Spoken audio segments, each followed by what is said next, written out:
এই যে বাড়িটি দেখতে পাচ্ছেন, এই বাড়ির নাম বিশ্বাস বাড়ি। এই বাড়ির সবাই ভালো থাকলেও ভালো নেই একজন মানুষ, আর তিনি হলেন এই বাড়ির মালিক রমিজ মিয়া। তার ছেলের জন্য বাড়িতে 3টা ঘর থাকলেও তার ঠাঁই হলো গরুর জন্য রাখা খড়ের স্তূপের উপর, যার পাশেই গরু ছাগল বেঁধে রাখা আছে। কেন নিজের বাড়ি থাকা সত্ত্বেও রমিজ মিয়ার এই দুরবস্থা, চলুন জেনে নেওয়া যাক। মধু মধু সোয়েটার পরে নাও, সোয়েটার পরে নাও, খুব শীত। আমার শীত লাগছে না। না পরো পরো। আমি জ্যাকেট পরবো না, আমি এখন খেলা করতে যাব। ওরে বাবা, চারিদিক দিয়ে কুয়াশা, শুধু দেখা যাচ্ছে ধোঁয়াশা। মধু সোয়েটার পরে নাও, যাও যাও মধু, খেলা করতে যাও, যাও যাও। আমার নাম ইব্রাহিম, এটা আমার ছেলে নূর ইসলাম। ধুর, আজকেও কলেজে দেরি হয়ে গেল।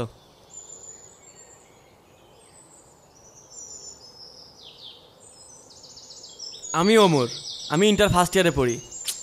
আজকেও কলেজে দেরি হয়ে গিয়েছে। বাবা ইব্রাহিম, বেলা 10টা বেজে গেল, আমার বেজাটা দানা বলিনি বাবা, আমার কোনো ভাত দিবি? আব্বা, যে ভাত রান্না করেছে তা আমার আর আমার ছেলেরই হয় না, তোমার আমি কন্তে ভাত দেব?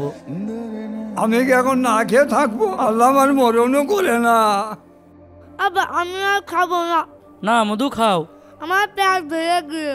বাবা ইব্রাহিম, তুই যেমন ছিলেন এরকম করছি রে বাবা, অন্যও তো আমি এরকম করি রে বাবা। না, ও এইটুক খেয়ে পেট ভরলে হয়? তোমার বড় হতে হবে না? এরকম করিনি, আমি না খাও তো তোর খাওয়াইছি রে বাবা, তোর সব কথা ভুলে গেলি রে বাবা। খাও, তুমি খাও, পেট ভরে খাও। সব ভুলে গেলি রে বাবা, ভাত নাই দিলি, আমার যে জাম্পার কিনে দে না রে বাবা। মানুষের মধ্যে বস্তা খাইতে গেলি, কালে টিটকারি করে রে বাবা। তা তোমার টিটকারি করে তা আমি কি করব? আমার যে জাম্পার কিনে দে না রে বাবা। তোমার খাতিও দেব, পত্তিও দেব, আবার দেরি দেরি কথা শোনাবা। তোমার ছেলে আমি একা, তুমি আর ছেলেকের কাছ থেকে করতে পারো না? তুমি আমার জ্বালাইও না তো, যাও তুমি আমার সামনেতে যাও। বাবা, ছেলে কিন্তু তোর আল্লাহ দিয়েছে একখান, কেউ না দেখো, আল্লাহ একদম দেখছে বাবা। ছেলে যেন ওনার আমি একা, যত সব দায় আমি ঠেকেছি। আয় এদিকে আয় বাপ, ভাত খেয়ে নে। কালকে যে পরীক্ষা, কিছুই তো বললাম না, কি যে হবে নে। বাবা উমর, হব্বা কও। সারাদিন না খেয়ে রয়েছে, তোর বড় ভাইয়ের কাছে দিল ভাত চালাম, কালে বকা ঝাঁকা করলো, আমার ভাত দিল না।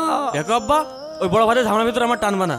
এই চোখের বাচ্চা গায়ে দিয়ে মানুষের মধ্যে যায়, মানুষ কালে টিটকারি করে। তোর বড় ভাইয়ের কাছে জাম্পার চালাম, ওরে বকা বকলো, তুই আমার কাছে জাম্পার কিনে দে না বাবা। তুমি যে আমার কাছে জাম্পার চাইছো, আমার জাম্পার কিনে দেয় কিটা? আমার নিজের খরচে নিজেই চলা লাগে। দেখ বাপ, আমি আর সহ্য করতে পারছি না, নয় একটা জাম্পার একটা ভিক্ষাই দে রে বাবা।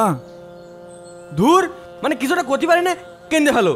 আমার বন্ধুদের বাপ, হ্যাঁ, আইফোন দেয়, মোটরসাইকেল দেয়, আর তুমি সারাদিন আমার কাছে সিয়েই যাও।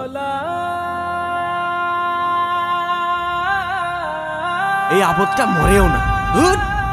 ঝামেলা সব। গ্রামটা তো বেশ ভালোই, এই গ্রামের প্রাকৃতিক সৌন্দর্য নিয়ে একটা প্রতিবেদন করতে হবে।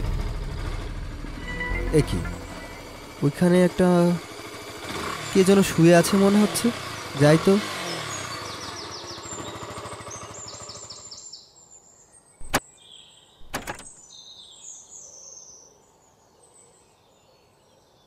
চাচা,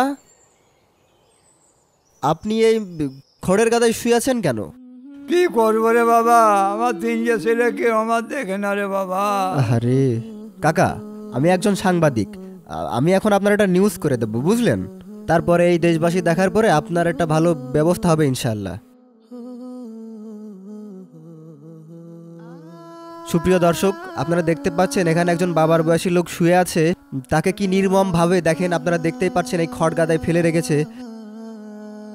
তার গায়ে দেখতে পাচ্ছেন একটি ছালার বস্তা, মানে পাটের বস্তা পরিয়ে রেখেছে। এমনকি তার 3 ছেলে তাকে নাকি খাবারও দেয় না ঠিক মতো 3 বেলা।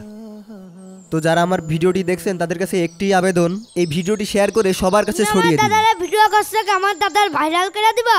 ইনি তোমার কি হয়? দাদা হয়। তোমার দাদা হয়? হ্যাঁ। তোমার দাদাকে এখানে ফেলে রেখেছো কেন? তা জানি না। তোমরা কোথায় থাকো? আমাদের বাড়ি, আমরা ওই বাড়িতেই থাকি। আর তোমার দাদাকে এখানে ফেলে রেখেছো? তোমার আব্বু কোথায়? ডেকে আনছি। যাও ডেকে নিয়ে আপনারা এই ফুটেজটির মাধ্যমে ক্লিয়ার হয়ে গেলেন যে তার এই পরিবারের লোকজন তাকে স্বেচ্ছায় এখানে ফেলে রেখেছে এবং তার কোনো দায়িত্বই নেয় না। আপনারা দেখতে পাচ্ছেন এই ষাটোর্ধ্ব মানুষকে এই কনকনে শীতের ভিতরে এই খড়ের গাদায় ফেলে রেখেছে। ও আব্বা, আব্বা, ও আব্বা, দাদা নিয়ে কিটা টিকটক ভিডিও বানাচ্ছে। চল, কার এত বড় সাহস আমার বাপের তোর কাজের সময়। চল। তো এই বৃদ্ধ লোকটির জন্য সবাই একটু সহযোগিতার হাত আব্বা বাড়িয়ে দিন। ওই যে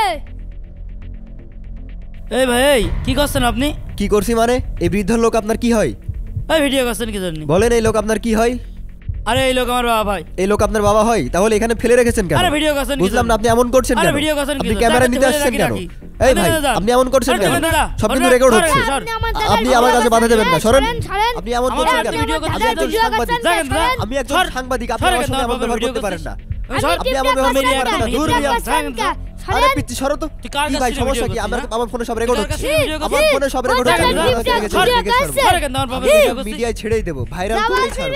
তোর এত বড় সাহস তুই আমার বাড়ির বাইরে এসে আমার আব্বার ভিডিও করছিস? দেখেন স্যার, আপনাদের ব্যবস্থা আমি করছি। হ্যাঁ যা আন্দা যা, আপনাদের ব্যবস্থা আমি করছি। আমার কাছে সব রেকর্ড আছে। যা যা অনলাইনে ছাড় গা যা। আরে যা যা করবি তাই করগা, যত সব। শোনো আব্বা, তোমার এই সাংবাদিকদের নিউজ মিউজ করে কোনো লাভ হবে না। আর তুমি যদি আমার সে কথা কয়ে দাও, তোমার একদম 2 হাতে গলা টিপে তোমার মেরে ফেলবা। বুঝতে পেরেছো? আমার গলা টিপে মেরেই ফেল, নাই একটু করে বিষ এনে তো আমি খাইয়ে মরি। আমি আর ইয়ে সহ্য করতে পারছি না রে বাবা। মন্দির বুড়ো হারামি।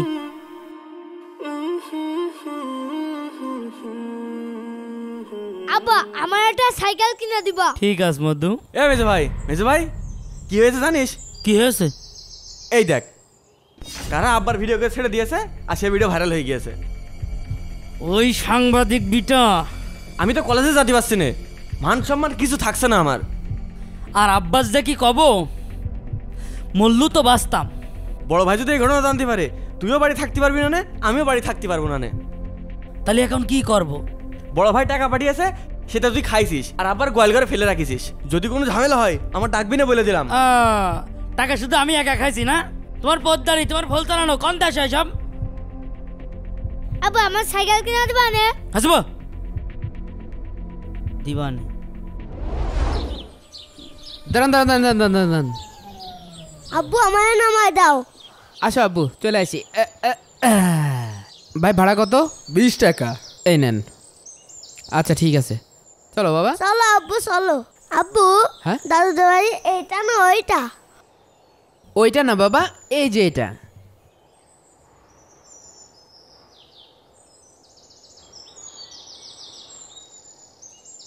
আব্বা, ও আব্বা,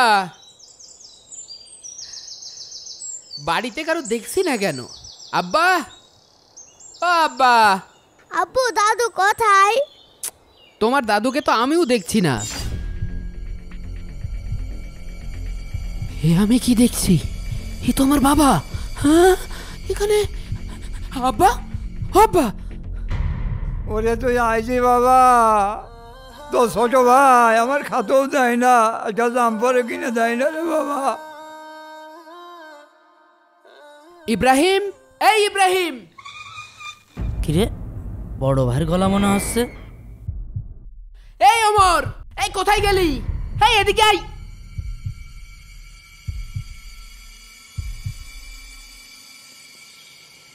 এই তোরা কি শুরু করলি? যেখানে আমি ঢাকা থেকে কষ্ট করে আব্বার জন্য টাকা পাঠাই, সেখানে আমার আব্বা সালাগাই দিয়ে শীত ঠেকাচ্ছে না? এ টাকা তোরা কি করিস? কি করিস? তুই যে টাকা পাঠাস, সে টাকায় ওর লেখাপড়ার খরচ আর আব্বার খাতি দিতেই তো ভরিয়ে যায়। আরও আমার টাকা গাড়িতে লাগে। এই তুই আমার কখন টাকা দিস? আমি তো ফ্রিল্যান্সিং করে যে টাকাটা পাই ওই টাকাটা দিয়ে তো নিজের খরচ চালাই। ফাও ফাও দোষ দিচ্ছিস কি করতি? তোর কম্পিউটার কিনতে যে কিস্তি তোলা লেগেছে, সে কিস্তি এখন আমার চালানো লাগছে না? বাপটা কি শুধু আমার? আমি যে প্রতি মাসে 10,000 টাকা পাঠাই, এই টাকা কি করিস? এই টাকার হিসাব কোথায়? তুই তো ঠিকই ঠিকই ওই দালান ঘরে থাকছিস, আর আব্বার এই গোল ঘরে রাখিস কি করতি? তার একটা সোয়েটার কিনে দিতে পারিস নি? সে কি ভিক্ষুক নাকি? সে তো তোর বাপ। আব্বার তামান গায়ে ঘা হয়েছে। আব্বা ওই ঘরে থাকলি আমার বউ ওই ঘরে থাকবে না, বাধ্য হয়ে আমি এখানে ফেলাই ধুইছি। আর আমি তো ফ্রিল্যান্সিং করি, সবসময় মাথা ঠান্ডা রাখা লাগে, আর বাপের দেখলে মাথা গরম হয়ে যায়। এই জন্যই ভাইয়ের কইছে এখানে ফেলে রাখতি। ওরা কয় মরিস নে, মরে গেলে আমরা বাঁচতাম। ওই মেজে বলা কয় মরে গেলেও তো আমরা বেঁচে যেতাম। আমি কি করলাম না রে বাবা, ওর বই তো এখনো সব। বাহ, তোরা কি ভুলে গেছিস আব্বা আমাদের এই 3 ভাইয়ের নিজ হাতে লালন পালন করেছে, খেয়ে না খেয়ে আমাদের বড় করেছে। আর সেই আব্বার আমি নিজে যেখানে টাকা পাঠাই, সেই আব্বার তোরা গোল ঘরে ফেলে রেখেছিস। সামান্য একটা সোয়েটার কিনে দেওয়ার যোগ্যতা তোদের হয়নি। আরে মানুষ তো একটা ভিখারিরও একটা সোয়েটার কিনে দেয়, আর ও তো তোর বাপ রে। ওরে পুলিশ আছে, ইসলামের কলে ওট ভাই, দৌড়ো। কি হলো আব্বা, ওরা এইভাবে দৌড় মারল কেন? ওরা মাদক ব্যবসা করে বাবা, তাই তো আমার এনে ফেলে দিয়েছে বাবা। আব্বা, ও আব্বা, তুমি কাঁদো না আব্বা, আমি চলে আইছি আব্বা। হ্যাঁ, তুমি কাঁদো না আব্বা, তুমি কানলে আমার বুকের ভিতরে খুব কষ্ট হয়। ওঠো, উঠে পড়ো আব্বা।